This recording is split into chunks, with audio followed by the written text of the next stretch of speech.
If you can convince liberals that you can get Trump supporters on your side and also non-aligned people on your side with a class first politics, they will 100% ride or die for you. And I think that's where the attitude is moving.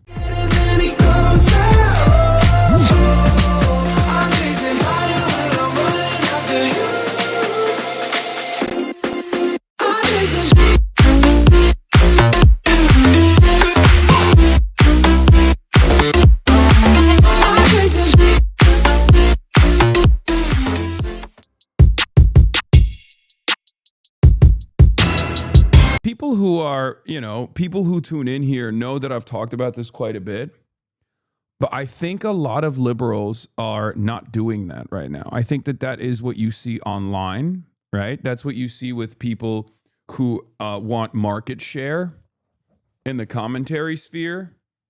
But I don't think the average liberal actually is invested in that sort of thing. I don't think the average voter, holding accountable the people that refuse to vote for Donald Trump. I mean, refuse to vote for Kamala Harris when they should have. Like, I don't think that's as common as you see on the internet. As I was saying yesterday, I think there is a constituency of blue MAGA, blue Anon loyalists who still do this like Bernie was bad because Bernie allowed Hillary Clinton to lose style attitudes.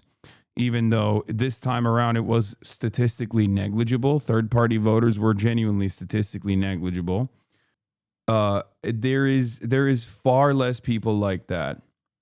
As I explained to you yesterday, and these numbers or these percentages are completely made up in my mind, but like, I think there is a 20% of the American population that is MAGA across the board, like cult-like. And then there's like maybe 3 to 5% of the population that's diehard blue Anon, blue MAGA through and through, right? These are negligible percentages when you really think about who can move in whichever direction.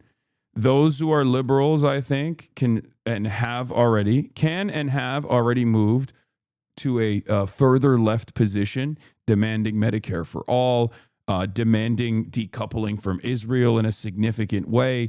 Like, these were the things that I was seeing from, once again, white Jewish Hollywood executives that are, Democratic Party donors in general.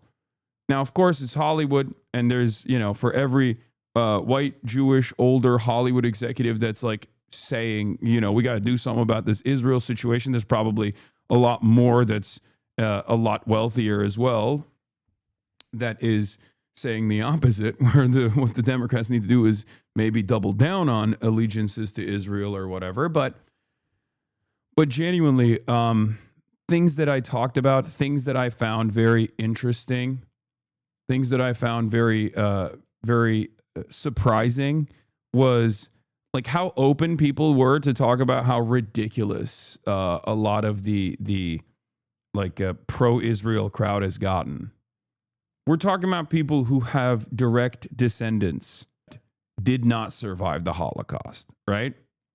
Like, they're old enough to have an immediate relative, right? Like, this is not statistically the crowd that would be anti-Israel at all. This is statistically the pro-Israel crowd, and yet it was not the case at all. And I was genuinely shocked, and it was definitely a big conversation that was being had. Oh, I said descendants. Sorry, these are the descendants of Holocaust, survivors and people who did not survive the Holocaust. Did you go to some event or something? Yeah. It was just like a small fundraiser thing. This was the first ever fundraiser that I went to.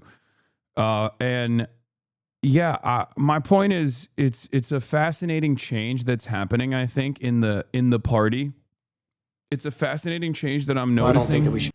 That's taking place in the party, in the base of the party, rather.